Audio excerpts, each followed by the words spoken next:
Pathetic, Dad said, voice pinched with that Sunday morning righteousness he wears like a tie. Don't show up for Christmas. Spare us your moods. We'll be better off. A pause, a snort. And don't make this about money. Adults handle their own bills. I swallowed the heat behind my eyes. There's a special kind of silence that happens when the person who raised you tries to shrink you small enough to fit inside their pride. I felt it in my jaw, in the tiny tremor of the spoon in my coffee, the way the ceramic clicked against the mug, soft, embarrassed. I wanted to argue. I wanted to beg.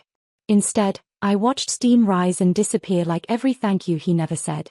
Hi everyone, my name is Mara Ellison, I'm 27.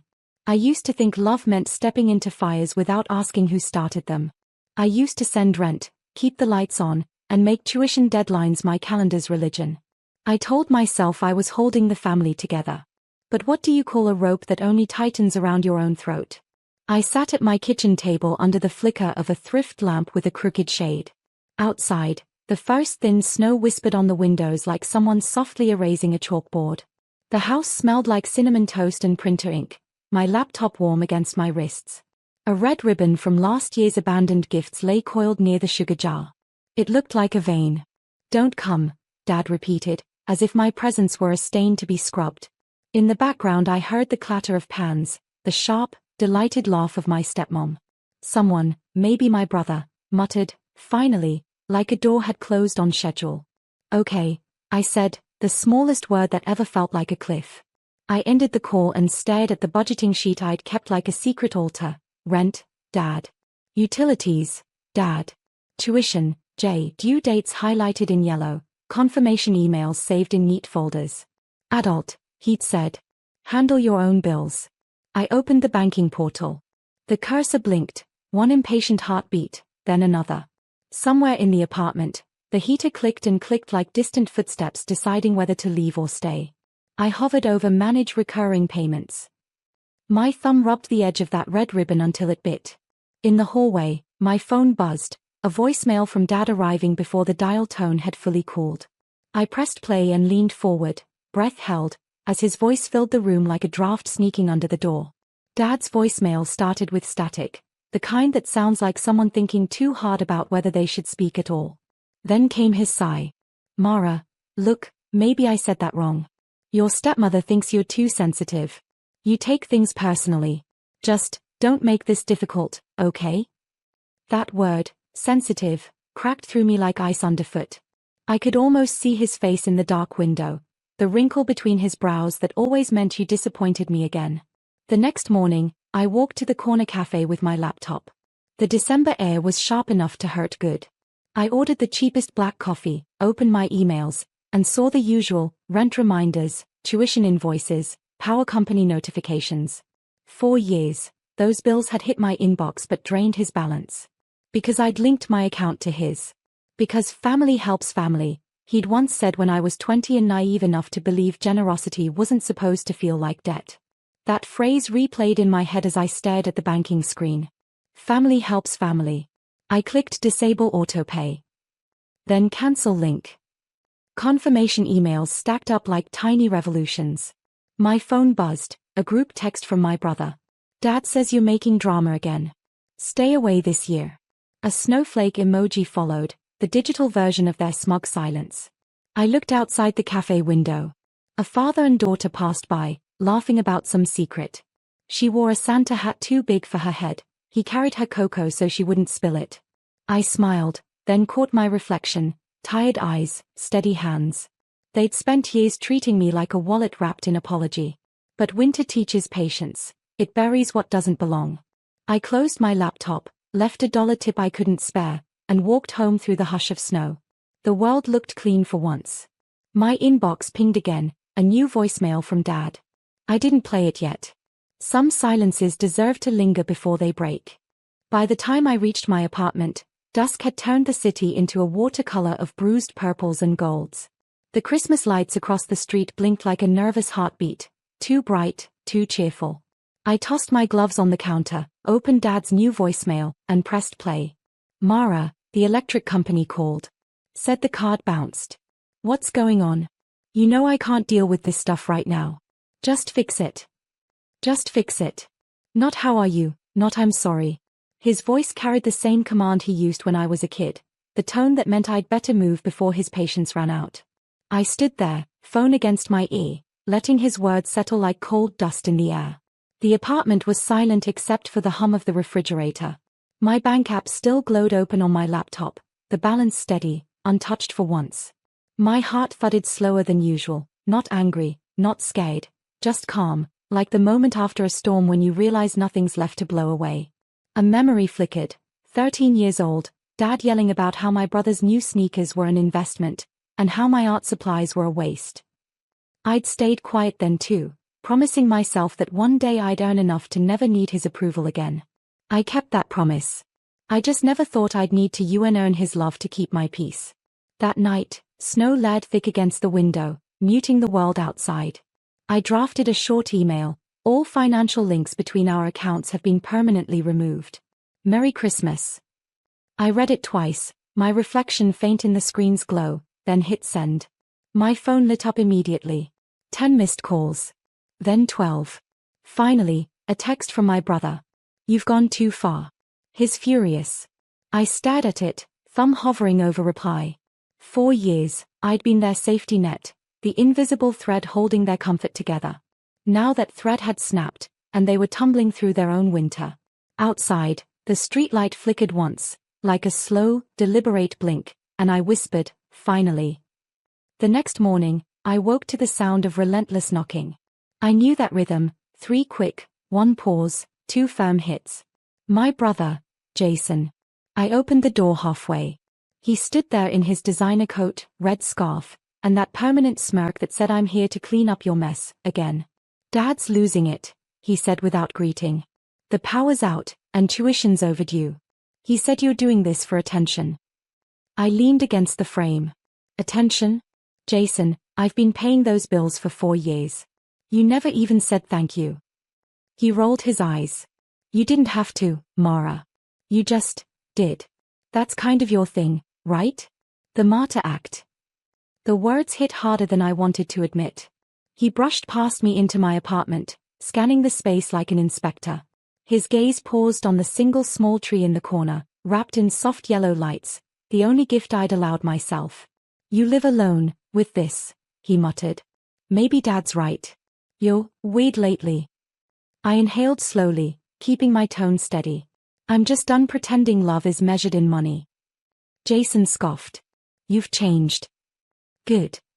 He frowned, pacing. Look, can you just send the payments? He's embarrassed. The landlord's been calling.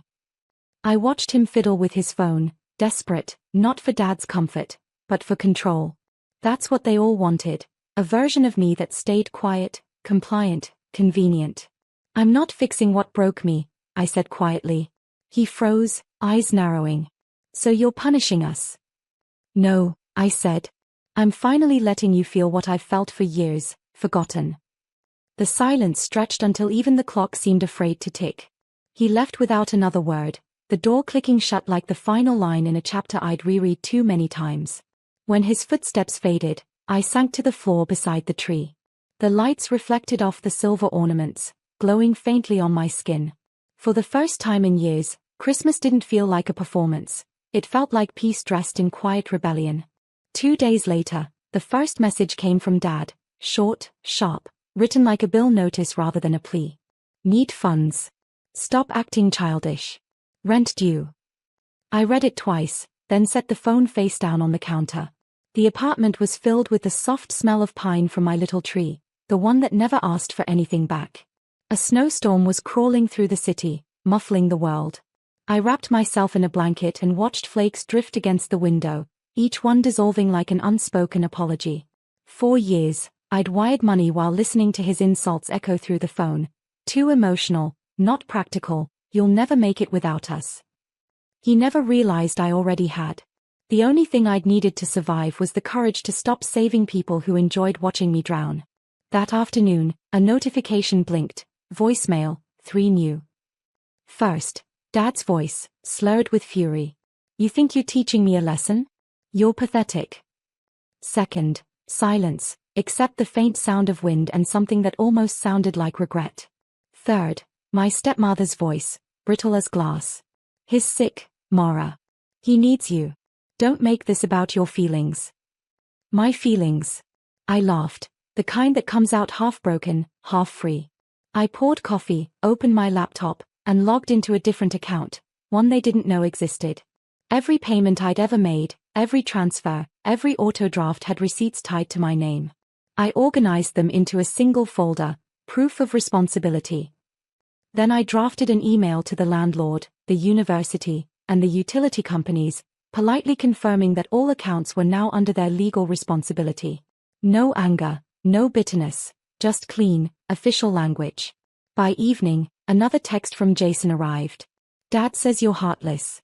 You'll regret this. I stared at it while the heater hissed like a tired sigh. My reflection in the window looked calm, not heartless, just finished. Outside, carolers sang faintly from the corner store, their voices soft and uncertain, like the world itself wasn't sure whether to keep celebrating or finally start changing. The morning after Christmas, I woke to silence, the kind that doesn't feel peaceful, but hollow. No calls. No apologies. Just stillness, like the world had paused to take sides. I made oatmeal, sat by the window, and watched the snow bury everything that hadn't learned to move on. Then came a ping, not from Dad, but from the university portal. Notice, student account placed on hold due to unpaid tuition. Jason's son. The one I'd been quietly covering since his freshman year. I stared at the screen. So it had finally reached them. For once, I wasn't the one scrambling. I scrolled down and saw a note from the bursar's office. Attempted contact with pair unsuccessful. I smiled faintly.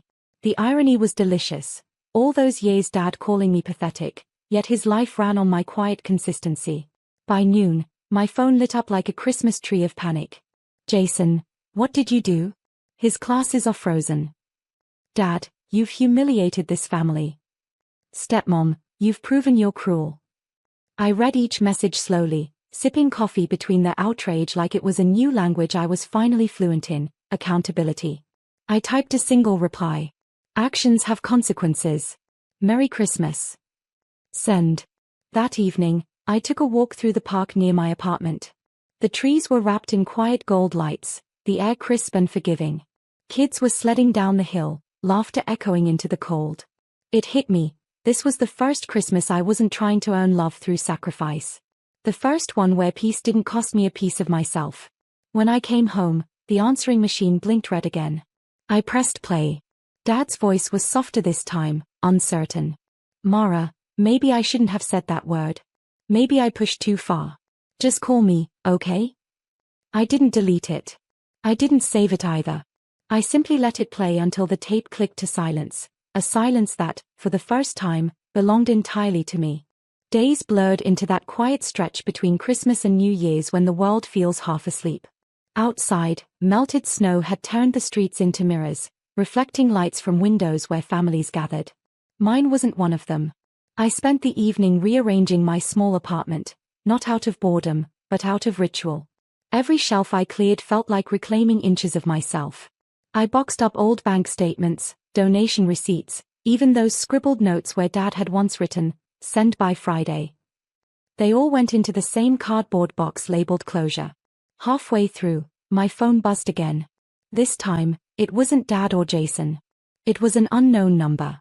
Mara, this is Mrs. Keene, your father's landlord. I'm sorry to bother you, but your dad said you handled his payments. His rent's 2 months overdue. He gave me your number. Should I be expecting? I interrupted gently. No, that arrangement ended. Please contact him directly. Her pause was kind. I understand. You've been helping them for years, haven't you? Yes, I whispered. But I'm done now. When I hung up, I sat still for a long time. The city outside hummed faintly, buses groaning, wind threading through alleys, life continuing without permission. At midnight, I opened my journal and wrote 3 lines. I am not their emergency fund. I am not their apology sponge. I am not their shame to fix. Then I turned off my phone completely. That night, I dreamed of the lake house we used to visit when I was little, before the remarriage, before the resentment. In the dream, I was standing on the dock, holding the red ribbon from my kitchen. I dropped it into the water, watched it float away like a vein releasing pressure. When I woke, the first dawn of a new year painted gold across my ceiling. The heater clicked on, steady, warm. For once, I didn't dread the sound. It felt like breath returning. I didn't know what would come next, but I knew it would be mine. New Year's Day arrived quiet and colorless. The streets outside were wet with melted snow, the air holding that faint metallic smell of change. I made tea, opened my curtains wide, and sat on the floor surrounded by unopened letters, bills, reminders, demands, all of them addressed to a version of me that no longer existed. When my phone finally lit up again, it was a video call request from Dad. For a long minute, I just watched it ring, the reflection of the screen flickering against my mug. Then I answered. He looked older, unshaven, circles under his eyes, a lamp tilted behind him like everything in his world leaned the wrong way. Mara, he started, voice uncertain. I didn't realize how much you were doing. Things got rough after the payments stopped. I shouldn't have called you pathetic. I studied his face. The man who once treated me like an ATM with a heartbeat now looked human. Fragile, even. You didn't realize, I said softly, because it was easier not to. He blinked, trying to smile. Maybe we could talk sometime? Start fresh. I nodded, but not in promise, just acknowledgement. Maybe. But it has to be real this time. No debts, no guilt. He nodded back, understanding more in silence than he ever did through words. We hung up, and the room felt both lighter and sadder, like a wound that had finally stopped bleeding but still remembered the pain. I opened my window, cold air swept in, sharp and honest. The sound of church bells drifted faintly from downtown, mingling with laughter from somewhere below. I whispered into that air, not for him, not for anyone, just for myself. Peace doesn't always come as forgiveness. Sometimes it comes as distance. I folded the final bank document and tucked it into the closure box, sealing it shut. On top, I placed that red ribbon, the same one that once symbolized obligation. It now meant release. As the wind curled through the curtains, I let the quiet settle, warm and unshaken. For the first time in my life, I wasn't waiting for anyone's approval. I was free.